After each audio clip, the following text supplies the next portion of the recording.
അസ്സലാമലൈക്കും dear friends. ഇന്നത്തെ നമ്മുടെ റെസിപ്പി നിങ്ങൾ ആരും ഇതുവരെയും ചെയ്ത് നോക്കിയിട്ടില്ലാത്തതും രാവിലേക്ക് നല്ല എളുപ്പത്തിലും രുചികരമായിട്ടും കൈ നനയാതെയും കൈ പൊള്ളാതെയും മാവ് കുഴയ്ക്കാതെ നല്ല പൂ പോലെ സോഫ്റ്റായ നമുക്കെല്ലാവർക്കും പ്രിയപ്പെട്ട നൂലപ്പം അല്ലെങ്കിൽ ഇടിയപ്പമാണ്. ഈ രീതിയിൽ തയ്യാറാക്കി എടുക്കുന്ന ഇടിയപ്പം ആദ്യമായിട്ട് ചെയ്ത് നോക്കുന്നവർക്കും അതുപോലെ തന്നെ വിദേശത്തുള്ളവർക്കും ബാച്ചിലേഴ്സിനും കൊച്ചുകുട്ടികൾക്ക് പോലും വളരെ ഈസി ആയിട്ട് പെട്ടെന്ന് തന്നെ ചെയ്തെടുക്കാൻ പറ്റുന്ന ഒരു ഇടിയപ്പമാണ്. ഇതിന്റെ കൂടെ കഴിക്കാൻ പറ്റിയ തനി നാടൻ രീതിയിലുള്ള ബീഫ് മസാലയും കൂടി ഞാൻ കാണിക്കുന്നുണ്ട്. ഇത് ഒരു പ്രാവശ്യം ചെയ്ത് നോക്കിയാൽ വീണ്ടും വീണ്ടും ഉണ്ടാക്കി കഴിക്കാൻ തോന്നും. നമ്മുടെ ഈ വീഡിയോ കണ്ടുകൊണ്ടിരിക്കുന്ന സമയത്ത് നിങ്ങൾക്ക് ഇഷ്ടപ്പെടുകയാണെങ്കിൽ ഒന്ന് ലൈക്ക് ചെയ്തേക്കണേ. അതുപോലെ തന്നെ നമ്മുടെ ഈ ചാനൽ ആദ്യമായിട്ട് കാണുന്നവരും ഇതുവരെയും സബ്സ്ക്രൈബ് ചെയ്യാത്തവരും പ്ലീസ് ഒന്ന് സബ്സ്ക്രൈബ് ചെയ്തേക്കണേ. ഞാനിടുന്ന വീഡിയോസ് ഉടനടി കിട്ടുന്നതിനായി സബ്സ്ക്രൈബ് ബട്ടന്റെ തൊട്ടടുത്ത് കാണുന്ന ബെല്ലൈക്കൺ കൂടി ക്ലിക്ക് ചെയ്തിട്ട് ഓൾ എന്ന ഓപ്ഷൻ എനേബിൾ ചെയ്യാനും മറക്കല്ലേ. ഒരു കടായിലേക്ക് 250 ml കപ്പിന് 2 കപ്പ് വറുത്ത പച്ചരിപ്പൊടി ഇട്ട് കൊടുക്കാം. ഒട്ടും തരിയൊന്നുമില്ലാത്ത വറുത്ത പച്ചരിപ്പൊടി വേണം എടുക്കാൻ വേണ്ടിയിട്ട്. ഇതുപോലത്തെ ഒരു അളവ് കപ്പില്ല എന്നുണ്ടെങ്കിൽ ഏതെങ്കിലും ഒരു ഗ്ലാസ് എടുക്കുക. അതിനനുസരിച്ച് അരിപ്പൊടിയും വെള്ളവും അളന്നെടുക്കുക. ഇപ്പൊ ഞാൻ ഫ്ലെയിം ഒന്നും ഓൺ ആക്കിയിട്ടില്ല. ഇനി ഇതിലേക്ക് ആവശ്യത്തിന് വെള്ളം ഒഴിച്ചു കൊടുക്കും. സാധാരണ പച്ചവെള്ളം തന്നെയാണ് ഞാൻ ഒഴിച്ചു കൊടുക്കുന്നത്. 250 ml കപ്പിന് 3 കപ്പ് വെള്ളമാണ് ഒഴിച്ചു കൊടുക്കുന്നത്. അപ്പോൾ 1 കപ്പ് അരിപ്പൊടിയാണെന്നുണ്ടെങ്കിൽ 1.5 കപ്പ് വെള്ളം എടുക്കുക. 2 കപ്പ് അരിപ്പൊടി ആയതുകൊണ്ട് ഞാനിപ്പോൾ 3 കപ്പ് വെള്ളമാണ് എടുത്തിട്ടുള്ളത്. അതുപോലെ തന്നെ പ്രത്യേകം ശ്രദ്ധിക്കുക, നമ്മൾ എടുക്കുന്ന ഓരോ അരിപ്പൊടിക്ക് അനുസരിച്ച് വെള്ളത്തിന്റെ അളവിന് വ്യത്യാസം ഉണ്ടാവും. ഞാനിപ്പോൾ എലൈറ്റിന്റെ അരിപ്പൊടിയാണ് എടുത്തിട്ടുള്ളത്. ഇനി ഇതിലേക്ക് ആവശ്യത്തിന് ഉപ്പിട്ട് കൊടുക്കും. ഞാനിപ്പോൾ 3/4 ടീസ്പൂൺ ഉപ്പാണ് ഇട്ട് കൊടുക്കുന്നത്. ഇപ്പോൾ ഞാൻ ഫ്ലെയിം ഒന്നും ഓൺ ആക്കിയിട്ടില്ല. ഇനി എല്ലാം ഒന്ന് മിക്സ് ചെയ്തെടുക്കുക. കട്ടകളൊന്നും ഇല്ലാതെ ഒന്ന് യോജിപ്പിച്ചെടുക്കണം. അരിപ്പൊടി ആയതുകൊണ്ട് നമുക്ക് പെട്ടെന്ന് തന്നെ ഇത് മിക്സ് ചെയ്ത് കിട്ടും. ഇപ്പൊ കണ്ടല്ലേ, മാവെല്ലാം പെട്ടെന്ന് തന്നെ മിക്സ് ആയി കിട്ടിയിട്ടുണ്ട്. നമ്മൾ വറുത്ത അരിപ്പൊടി ആയതുകൊണ്ട് പെട്ടെന്ന് തന്നെ മിക്സ് ആയി കിട്ടും. ഓരോ ബ്രാൻഡ് അരിപ്പൊടിക്ക് അനുസരിച്ച് വെള്ളത്തിന്റെ അളവ് വ്യത്യാസം ഉണ്ടാവും. ഒട്ടും തരിയൊന്നും ഇല്ലാത്ത വറുത്ത പച്ചരിപ്പൊടി വേണം ഇതിനെടുക്കാൻ വേണ്ടിയിട്ട്. ഇപ്പൊ കണ്ടില്ലേ, എല്ലാം നല്ലതുപോലെ ഒന്ന് മിക്സ് ആയി കിട്ടിയിട്ടുണ്ട്. ഉപ്പൊക്കെ അവരവരുടെ ഇഷ്ടത്തിനനുസരിച്ച് ചേർത്ത് കൊടുക്കുക. ഞാനിപ്പോ 3/4 ടീസ്പൂൺ ഉപ്പാണ് ചേർത്ത് കൊടുത്തിട്ടുള്ളത്. ഈ ഒരു പരുവത്തിന് വേണം നമ്മൾ മാവ് കലക്കി എടുക്കാൻ വേണ്ടിയിട്ട്. അപ്പം നമ്മൾ മാവ് മിക്സ് ചെയ്തെടുക്കുമ്പോൾ കുറച്ച് കട്ടി കൂടി പോയിട്ടുണ്ടെന്നുണ്ടെങ്കിൽ കുറച്ച് വെള്ളം കൂടി ഒഴിച്ച് ഈ ഒരു ലൂസ് പരുവത്തിന് വേണം ബാറ്റർ തയ്യാറാക്കി എടുക്കാൻ. ഒരുപാടങ്ങ് ലൂസായി പോകാൻ പാടില്ല. ഈ ഒരു പരുവത്തിന് വേണം നമുക്ക് മാവ് തയ്യാറാക്കിയെടുക്കാൻ. ഇപ്പൊ ഞാൻ ഫ്ലെയിം ഓൺ ആക്കി കൊടുത്തിട്ടുണ്ട്. മീഡിയം ഫ്ലെയിം വേണം വെക്കാൻ വേണ്ടിയിട്ട്. കൈ വിടാതെ ഇതൊന്ന് ഇളക്കി കൊടുക്കണം. അപ്പൊ നമ്മൾ സാധാരണ ഇടിയപ്പം ഉണ്ടാക്കാൻ ഒരുപാട് ബുദ്ധിമുട്ടേണ്ടി വരും. അപ്പൊ ചിലപ്പോൾ മാവ് ഡ്രൈ ആയി പോവും, അല്ലെങ്കിൽ മാവ് ചിലപ്പോൾ ലൂസായി പോവും, കറക്റ്റ് വെള്ളം പരുവത്തിന് കിട്ടില്ല. അപ്പൊ ഇങ്ങനെ ചെയ്തെടുക്കുമ്പോൾ ഇങ്ങനത്തെ ഒരു ബുദ്ധിമുട്ടും ഉണ്ടാവില്ല. ബാച്ചിലേഴ്സിനായാലും പുറം രാജ്യങ്ങളിലുള്ള കുട്ടികൾക്കായാലും അതുപോലെ തന്നെ നമ്മുടെ വീട്ടിലുള്ളവർക്കായാലും ആർക്കായാലും പെട്ടെന്ന് ഈസി ആയിട്ട് നമുക്ക് ചെയ്തെടുക്കാൻ പറ്റും. ഒരു ബുദ്ധിമുട്ടുമില്ല. അപ്പൊ ആദ്യമായിട്ട് ചെയ്യുന്ന കുട്ടികളൊക്കെ ഉണ്ടെന്നുണ്ടെങ്കിൽ ഇതുപോലെയൊക്കെ ഒന്ന് ട്രൈ ചെയ്ത് നോക്കാം. ഫ്ലെയിം കൂട്ടി വെക്കരുത്. മീഡിയം ഫ്ലെയിമിൽ ഇട്ടിട്ട് വേണം ഇതൊന്ന് ഇളക്കി കൊടുക്കാൻ വേണ്ടിയിട്ട്. പെട്ടെന്ന് തന്നെ നമുക്ക് കുറുകി കിട്ടും. അരിപ്പൊടി ആയതുകൊണ്ട് പെട്ടെന്ന് തന്നെ റെഡിയായി കിട്ടും. അപ്പൊ നമ്മൾ ഇടിയപ്പൊക്കെ ഉണ്ടാക്കി ഫ്ലോപ്പായി പോയവര് ഇതുപോലെയൊക്കെ ഒരു പ്രാവശ്യം ഒന്ന് ട്രൈ ചെയ്ത് നോക്കാം. പ്രത്യേകിച്ചും ആദ്യമായിട്ട് ചെയ്യുന്ന കുട്ടികളൊക്കെ ഇതുപോലെ വേണം ചെയ്ത് നോക്കാൻ വേണ്ടിയിട്ട്. ആദ്യം എടുക്കുമ്പോൾ 1 കപ്പിന്റെ അളവിൽ മാത്രം എടുത്താൽ മതി. ഒന്ന് ചെയ്ത് നോക്കി ഇഷ്ടപ്പെട്ടെങ്കിൽ നിങ്ങൾക്ക് കറക്റ്റ് ആയിട്ട് കിട്ടിയെങ്കിൽ മാത്രം വീണ്ടും ഇതുപോലെ ചെയ്താൽ മതി. ഇതുപോലെ ഇളക്കി കൊടുക്കുമ്പോൾ അറിയാൻ പറ്റും ചെറിയ ചെറിയ കട്ടകൾ വരുന്നത്. അതൊന്ന് കുറുകി വരുമ്പോൾ നമുക്ക് എല്ലാം ഒന്ന് റെഡിയായി കിട്ടും. അതൊന്നും പേടിക്കേണ്ട ആവശ്യമൊന്നുമില്ല. ഇതുപോലെ ചെറുതായിട്ടൊന്ന് കുറുകി വരുമ്പോൾ നമുക്ക് ഫ്ലെയിം കുറച്ചിട്ടിട്ട് വേണം ഇളക്കി കൊടുക്കാം. പെട്ടെന്ന് തന്നെ ഇത് റെഡിയായി കിട്ടും. ഇപ്പൊ ഒന്ന് കുറുകി വരുന്ന സമയത്ത് ഇതിലേക്ക് നമുക്ക് 1 ടേബിൾ സ്പൂൺ വെളിച്ചെണ്ണ കൂടി ഒഴിച്ചു കൊടുക്കാം. ആ ഒരു നാടൻ ഫ്ലേവർ ഒക്കെ കിട്ടുന്നതിന് വേണ്ടിയിട്ടും നല്ലതുപോലെ ഒന്ന് മിക്സ് ആയി കിട്ടുന്നതിന് വേണ്ടിയിട്ടും പാനിലൊന്നും ഒട്ടിപ്പിടിക്കാതെ നല്ലതുപോലെ ഒന്ന് കിട്ടുന്നതിന് വേണ്ടിയിട്ടാണ് 1 ടേബിൾ സ്പൂൺ വെളിച്ചെണ്ണ ഒഴിച്ചു കൊടുക്കുന്നത്. ഇപ്പൊ 1 ടേബിൾ സ്പൂൺ വെളിച്ചെണ്ണ ഒഴിച്ചു കൊടുത്തിട്ടുണ്ട്. വീണ്ടും ഒന്ന് ഇളക്കി യോജിപ്പിച്ചെടുക്കാം. പാനിൽ നിന്ന് വിട്ട് വരുന്നത് വരെ ഒന്ന് ഇളക്കി കൊടുക്കണം. ഇപ്പൊ വെളിച്ചെണ്ണ ഒഴിച്ചപ്പോൾ സ്മൂത്ത് ആയിട്ട് നമുക്ക് ഇളക്കി കൊടുക്കാൻ പറ്റും. ഫ്ലെയിം കുറച്ചിട്ടിട്ട് വേണം ഇളക്കി കൊടുക്കാം. അതൊന്ന് പ്രത്യേകം ശ്രദ്ധിക്കുക. ഫ്ലെയിം കൂട്ടിയിടരുത്. എന്നാൽ പിന്നെ കറക്റ്റ് ആയിട്ട് നമുക്ക് ഇടിയപ്പത്തിന്റെ മാവ് കിണ്ടിയെടുക്കാൻ പറ്റില്ല.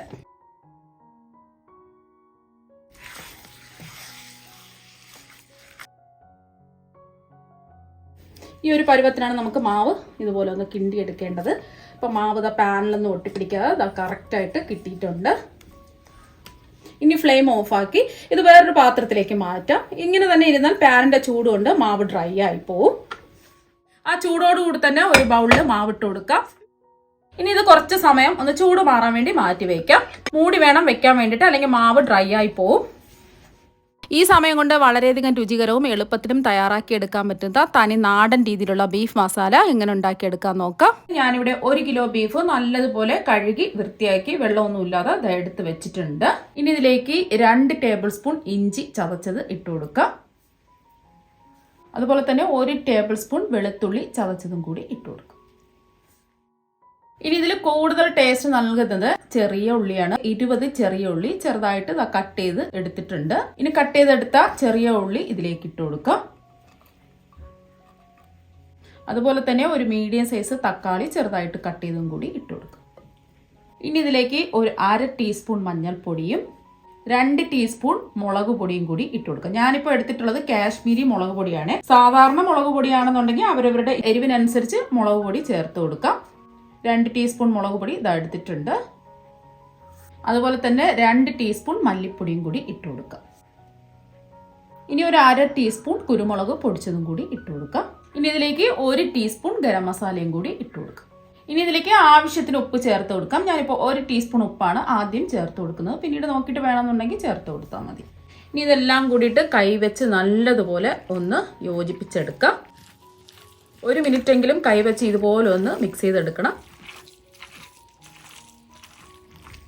ഇപ്പം എല്ലാം നല്ലതുപോലെ ഒന്ന് യോജിപ്പിച്ചെടുത്തിട്ടുണ്ട്. ഇനി ഈ ബീഫ് റെസ്റ്റ് ചെയ്യേണ്ട ആവശ്യമൊന്നുമില്ല. നേരെ കുക്കറിലേക്ക് ഇട്ട് കൊടുക്കാം. ഇനി ഇത് നിരത്തി വെച്ച് കൊടുക്കാം.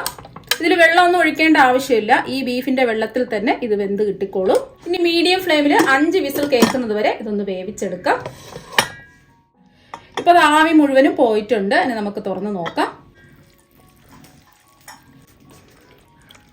ഇനി ഒന്ന് ഇളക്കി കൊടുക്കാം. ഇത് വെന്തിട്ടുണ്ടോ ഒന്ന് ചെക്ക് ചെയ്ത് നോക്കാം. ഇനി വെന്തിട്ടുണ്ടോ എന്ന് അറിയാൻ വേണ്ടിയിട്ട് കൈവച്ച് ഇതുപോലെ ഒന്ന് പ്രസ് ചെയ്ത് നോക്കാം. ഇപ്പൊ അതാ കണ്ടില്ലേ, മുറിഞ്ഞ് വരുന്നുണ്ട്. ഇപ്പൊ വെന്തിട്ടുണ്ട്. അപ്പൊ അഥവാ നിങ്ങൾക്ക് വെന്ത് കിട്ടിയിട്ടില്ല എന്നുണ്ടെങ്കിൽ 1 വിസിലും കൂടി മൂടി വെച്ച് ഒന്ന് വേവിച്ചെടുത്താൽ മതി. ഇനി ഒന്ന് ഇളക്കി കൊടുക്കാം. ബാക്കിയിരിക്കുന്ന വെള്ളം ഉണ്ടല്ലോ, ഇതൊന്ന് വറ്റിച്ചെടുക്കാം. ഹൈ ഫ്ലെയിമിൽ ഇട്ടിട്ട് ഒരു 2 മിനിറ്റ് ഒന്ന് വറ്റിച്ചെടുക്കാം. ഇപ്പൊ ഒരു 2 മിനിറ്റ് ആയപ്പോൾ വെള്ളമൊക്കെ വറ്റി കുറച്ചൊന്ന് കുറുകി വന്നിട്ടുണ്ട്. ഇനി നമുക്ക് ഫ്ലെയിം ഓഫ് ആക്കാം. ഇത്രയും മതി.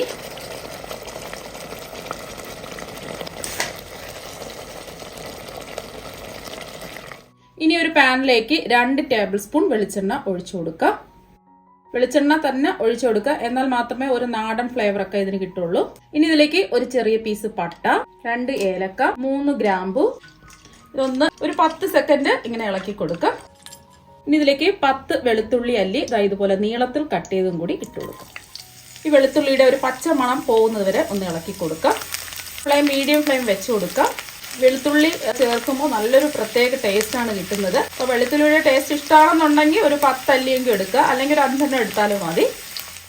ഒരു 10 സെക്കൻഡ് ഒന്ന് ഇളക്കി കൊടുത്തതിന് ശേഷം 3 മീഡിയം സൈസ് നീളത്തിലരിഞ്ഞ സവാള ഇട്ട് കൊടുക്കുക. ഇനി ഒന്ന് ഇളക്കി കൊടുക്കാം.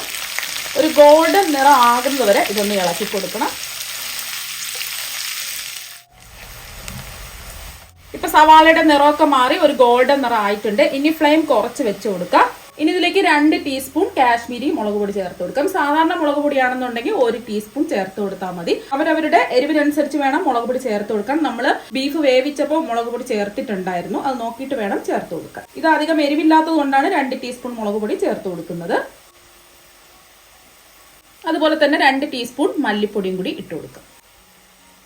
ഇനി പൊടിയുടെ ആ പച്ചമണം പോകുന്നത് വരെ ഒന്ന് ഇളക്കി കൊടുക്കുക. ഒരു 10 സെക്കൻഡ് ഒന്ന് ഇളക്കി കൊടുത്താൽ മതി. ഫ്ലെയിം കുറച്ചിട്ടിട്ട് വേണം ഈ പൊടിയുടെ പച്ചമണം പോകുന്നതിന് വേണ്ടിയിട്ട് ഒന്ന് ഇളക്കി കൊടുക്കുക. നേരത്തെ മഞ്ഞൾപ്പൊടി ചേർത്തിട്ടുണ്ടായിരുന്നു. ആവശ്യമെങ്കിൽ മഞ്ഞൾപ്പൊടി ചേർത്ത് കൊടുത്താൽ മതി. ഞാനിപ്പോൾ മഞ്ഞൾപ്പൊടി ചേർത്ത് കൊടുക്കുന്നില്ല. നമ്മൾ ബീഫ് വേവിച്ചപ്പോൾ മഞ്ഞൾപ്പൊടി ചേർത്ത് കൊടുത്തു. അപ്പോൾ ഇനി ചേർക്കേണ്ട ആവശ്യമില്ല. ഒരു 10 സെക്കൻഡ് ആയപ്പോൾ പൊടിയുടെ ആ പച്ചമണമൊക്കെ ഒന്ന് മാറിയിട്ടുണ്ട്. ഇനി ഇതിലേക്ക് 2 മീഡിയം സൈസ് തക്കാളി ചെറുതായിട്ട് കട്ട് ചെയ്തതും കൂടി ഇട്ട് കൊടുക്കാം. നമ്മൾ ബീഫ് വേവിച്ചപ്പോൾ 1 തക്കാളി ഇട്ട് കൊടുത്തിട്ടുണ്ടായിരുന്നു. അപ്പോൾ 3 മീഡിയം സൈസ് തക്കാളിയാണ് എടുത്തിട്ടുള്ളത്. ഇനി ഒന്ന് ഇളക്കി കൊടുക്കാം. ഈ തക്കാളിയൊക്കെ ഒന്ന് വാടി വരണം. മീഡിയം ഫ്ലെയിം വീണ്ടും വെച്ച് കൊടുക്കാം. അപ്പൊ തക്കാളിയൊക്കെ ഒന്ന് വാടിയിട്ടുണ്ട്. ഇതുപോലെ ഒന്ന് പ്രസ് ചെയ്ത് കൊടുക്കുമ്പോൾ തക്കാളിയെല്ലാം ഒന്ന് ഉടഞ്ഞു കിട്ടും. തക്കാളിയെല്ലാം ഒന്ന് ഉടഞ്ഞു കിട്ടിയിട്ടുണ്ട്. ഇനി ഇതിലേക്ക് ഒരു 1/2 ടീസ്പൂൺ വലിയ ജീരകം വറുത്ത് പൊടിച്ചതും ഒരു 1/4 ടീസ്പൂൺ ഗരം മസാലയും കൂടി ഇട്ട് കൊടുക്കുക. ഒന്ന് ഇളക്കി കൊടുക്കാം. ഗരം മസാല നമ്മൾ ബീഫ് വേവിച്ചപ്പോൾ 1 ടീസ്പൂൺ ഇട്ട് കൊടുത്തിട്ടുണ്ടായിരുന്നു, അതുകൊണ്ടാണ് ഒരു 1/4 ടീസ്പൂൺ ഇട്ട് കൊടുത്തത്. ഒന്ന് ഇളക്കി കൊടുത്താൽ മാത്രം മതി. ഇനി ഇതിലേക്ക് 2 സാമ്പാറിലൊക്കെ ഇടുന്ന ആ തൊണ്ടൻ മുളകാണ്, അധികം എരിവൊന്നുമില്ല. ഈ മുളക് ഒരു 2 എണ്ണം എടുത്തിട്ടുണ്ട്. ഇത് ഇട്ട് കൊടുക്കുമ്പോൾ നല്ലൊരു ടേസ്റ്റാണ് കിട്ടുന്നത്. ഇനി സാധാരണ ഒരു പച്ചമുളക്, അവരവരുടെ എരിവിനനുസരിച്ച് വേണം പച്ചമുളക് ചേർത്ത് കൊടുക്കാം. ഒന്ന് ഇളക്കി കൊടുക്കാം. നമ്മൾ ഉപ്പൊന്നും ചേർത്തിട്ടില്ല, നമ്മൾ ബീഫിൽ നേരത്തെ വേവിച്ചപ്പോൾ ഉപ്പ് ചേർത്തിട്ടുണ്ടായിരുന്നു. ഇനി അവസാനം നോക്കിയിട്ട് വേണമെന്നുണ്ടെങ്കിൽ ചേർത്ത് കൊടുത്താൽ മതി. ഒന്ന് ഇളക്കി കൊടുത്താൽ മാത്രം മതി. ഇനി ഇതിലേക്ക് നമ്മൾ നേരത്തെ 2 മിനിറ്റ് വെള്ളം വറ്റിക്കാൻ വേണ്ടി വെച്ചിരുന്ന ബീഫ് ഇതിലേക്ക് മുഴുവനും അങ്ങ് ഇട്ട് കൊടുക്കാം. ഇപ്പോൾ വെള്ളമൊക്കെ അത് വറ്റിയിട്ടുണ്ട്.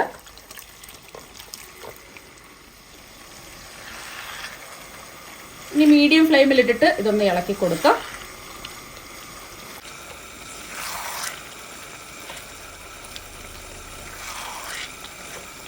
ഈ സമയത്ത് ഉപ്പൊക്കെ ഉണ്ടോ എന്നൊന്ന് ചെക്ക് ചെയ്ത് നോക്കാം. ആവശ്യമെങ്കിൽ ഇപ്പം ചേർത്ത് കൊടുക്കണം. ഇപ്പോൾ ഉപ്പ് കുറവായതുകൊണ്ട് ഒരു 1/2 ടീസ്പൂൺ ഉപ്പും കൂടി ചേർത്ത് കൊടുക്കുന്നുണ്ട്. നോക്കിയിട്ട് മാത്രമേ ചേർത്ത് കൊടുക്കാവൂ. ഇനി ഒന്ന് ഇളക്കി കൊടുക്കാം. അപ്പം തന്നെ നല്ലൊരു മണമൊക്കെ വരുന്നുണ്ട്. അടിപൊളി മണം, കഴിക്കാൻ വേണ്ടിയിട്ട് അടിപൊളി ടേസ്റ്റാണ്. നമ്മൾ ചെറിയ ഉള്ളിയൊക്കെ ചേർത്തതുണ്ട്. അപ്പോൾ അതെല്ലാം ഒന്ന് ഇളക്കി കൊടുത്തിട്ടുണ്ട്. ഇനി ഫ്ലെയിം കുറച്ച് വെച്ച് ഒരു 3 മിനിറ്റ് ഒന്ന് വേവിച്ചെടുക്കണം. ഈ എണ്ണയൊക്കെ ഒന്ന് തെളിഞ്ഞ് വരണം. നമ്മൾ ഒഴിച്ചു കൊടുത്ത എണ്ണയൊക്കെ ഒന്ന് തെളിഞ്ഞ് ഒന്ന് വറ്റി വരണം. ഫ്ലെയിം ഒന്ന് കുറച്ച് വെച്ചിട്ട് ഇതൊന്ന് മൂടി വെച്ച് കൊടുക്കാം. ഇടയ്ക്ക് ഒന്ന് ഇളക്കി കൊടുക്കാം. ഇനി ഒന്ന് മൂടി വെച്ച് കൊടുക്കാം. ഇടയ്ക്കിടയ്ക്ക് ഒന്ന് ഇളക്കി കൊടുക്കാൻ മറക്കരുത്. ഇപ്പോൾ ഒരു 3 മിനിറ്റ് കഴിഞ്ഞിട്ടുണ്ട്. ഇടയ്ക്കിടയ്ക്ക് ഞാൻ തുറന്ന് ഇളക്കി കൊടുത്തിട്ടുണ്ടായിരുന്നു. ഇപ്പം കണ്ടില്ലേ, എണ്ണയൊക്കെ തെളിഞ്ഞ് ഇത് അടിപൊളിയായിട്ട് വന്നിട്ടുണ്ട്. ഇനി ഒന്ന് ഇളക്കി കൊടുക്കാം.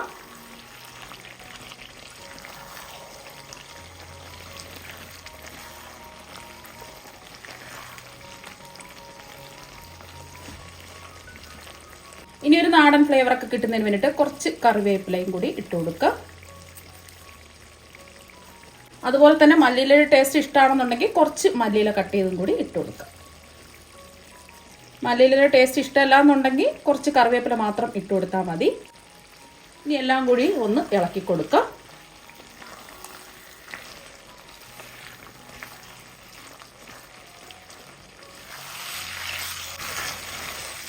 ഇത്രയും മതി. അപ്പോൾ നമ്മുടെ ബീഫ് മസാല ഇതാ ഇവിടെ റെഡി ആയിട്ടുണ്ട്. അടിപൊളി ടേസ്റ്റാണ്, കാണാൻ തന്നെ നല്ല ഭംഗിയാണ്, കഴിക്കാനാണെങ്കിൽ അടിപൊളി ടേസ്റ്റുമാണ്.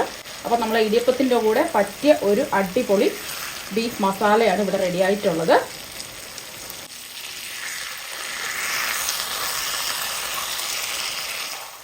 അപ്പോൾ നമ്മുടെ ബീഫ് മസാല ഇതാ ഇവിടെ റെഡി ആയിട്ടുണ്ട്.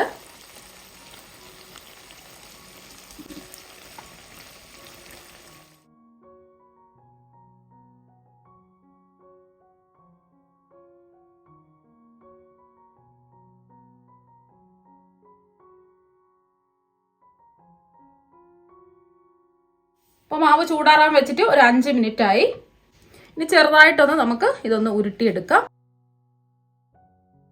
അപ്പോൾ മാവ് ചെറുതായിട്ടൊന്ന് ഉരുട്ടിയെടുത്തിട്ടുണ്ട്. കയ്യിൽ ഒട്ടിപ്പിടിക്കുന്നുണ്ടെങ്കിൽ കുറച്ച് ഓയിൽ തടവിയതിന് ശേഷം ഇതുപോലെ ഒന്ന് ഉരുട്ടിയെടുക്കുക. ഒരുപാടിട്ട് കുഴച്ച് ഉരുട്ടിയെടുക്കേണ്ട ആവശ്യമൊന്നുമില്ല. ചെറുതായിട്ടൊന്ന് ഉരുട്ടിയെടുത്താൽ മാത്രം മതി. മാവ് നല്ല സോഫ്റ്റ് ആയിട്ട് കിട്ടിയിട്ടുണ്ട്. ഇനി ഇതിൽ നിന്ന് കുറച്ച് മാവ് എടുക്കുക. കുറച്ച് മാവ് നമ്മൾ എടുത്തതിന് ശേഷം വീണ്ടും മാവ് ഇതുപോലെ മൂടി വയ്ക്കുക, അല്ലെങ്കിൽ മാവ് ഡ്രൈ ആയി പോവും. ഇതുപോലെ ചെറുതായിട്ടൊന്ന് ഉരുട്ടിയെടുക്കുക. ഇപ്പോൾ മാവ് ചെറുതായിട്ടൊന്ന് ഉരുട്ടിയെടുത്തിട്ടുണ്ട്. ഇനി ഇടിയപ്പം പിഴിഞ്ഞൊഴിക്കുന്നതിന് വേണ്ടിയിട്ട് ഇതുപോലത്തെ ഒരു സേവനാഴി എടുക്കുക. നിങ്ങളുടെ വീട്ടിലുള്ള ഏതെങ്കിലും ഒരു സേവനാഴി എടുത്താൽ മതി. ഒട്ടിപ്പിടിക്കാതിരിക്കാൻ വേണ്ടിയിട്ട് ഇതിൻ്റെ ഉള്ളിൽ കുറച്ച് വെളിച്ചെണ്ണ ഒന്ന് ബ്രഷ് ചെയ്ത് കൊടുക്കുക.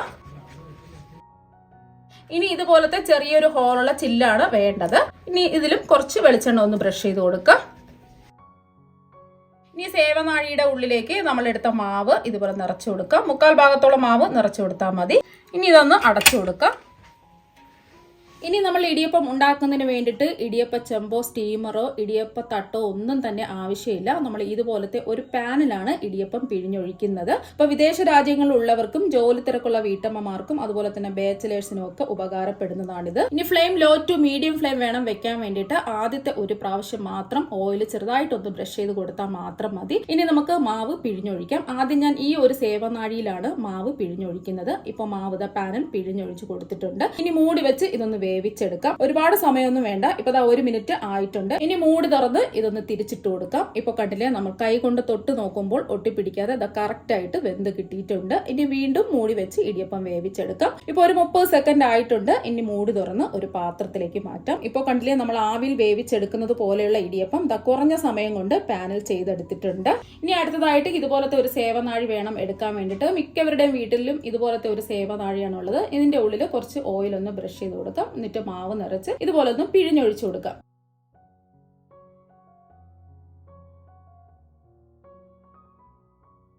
ഇനി മൂടി വെച്ച് 1 മിനിറ്റ് ഒന്ന് വേവിച്ചെടുക്കാം. ലോ ടു മീഡിയം ഫ്ലെയിം വേണം വെക്കാൻ വേണ്ടിയിട്ട്. ഇപ്പൊ 1 മിനിറ്റ് ആയിട്ടുണ്ട്. ഇനി നമുക്ക് തുറന്ന് നോക്കാം. ഇനി തിരിച്ചിട്ട് വീണ്ടും ഒരു 30 സെക്കൻഡ് കൂടി നമുക്കൊന്ന് വേവിച്ചെടുക്കാം. ഇപ്പൊ ഒരു 30 സെക്കൻഡ് ആയിട്ടുണ്ട്.